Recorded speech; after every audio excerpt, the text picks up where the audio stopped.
কালীঘাটের কাকুর কণ্ঠ ফরেন্সিক ল্যাবে প্রমাণ করতে বছর ঘুরে যায়। অন্যদিকে কলতান্ডার কণ্ঠস্বর রাতারাতি প্রমাণ হয়ে গেল।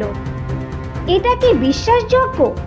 কলতান দাশগুপ্তকে যতটুকু দেখেছি তার সঙ্গে আমার যতটুকু আলাপ আলোচনা হয়েছে, তিনি এই রকম কাজের সাথে জড়িয়ে থাকবেন বলে আমি বিশ্বাস করছি না। মনে হচ্ছে তিনি গভীর ষড়যন্ত্রের শিকার হয়েছেন।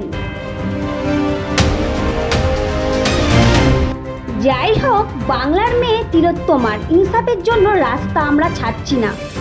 বাংলার মানুষ সজাগ, সতর্ক আছে। মানুষকে বিভ্রান্ত করে পার পাওয়া যাবে না, এমনটাই জানালেন নওশাদ সিদ্দিকী। বিখ্যাত চর্চিত কালীঘাটের কাগজ কণ্ঠ ফরেন্সিক ল্যাবে পরীক্ষা করতে গিয়ে বছর পার হয়ে যায়, আর কলাতঙ্গার কণ্ঠস্বর রাতারাতি কিভাবে প্রমাণ হয়ে গেল, এই বিষয়গুলো আমাদেরকে ভাবাচ্ছে।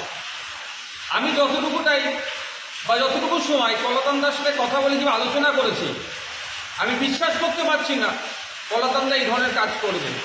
আমার মনে হচ্ছে কলাতন্দা ষড়যন্ত্রের শিকার হচ্ছে। কেউ যদি মনে করে এই ধরনের নোংরামি করে তার উপরে দোষ চাপিয়ে দিয়ে এই আন্দোলনের তিলোত্তমার বিচার পাওয়ার অভিমুখকে পরিবর্তন করে দেবে, তারা ভুল করছে। বাংলার মানুষ সজাগ, সতর্ক আছে, রাস্তায় আছে। এই রাস্তা ছাড়বে না যতদিন না পর্যন্ত তিলোত্তমা বিচার পাচ্ছে।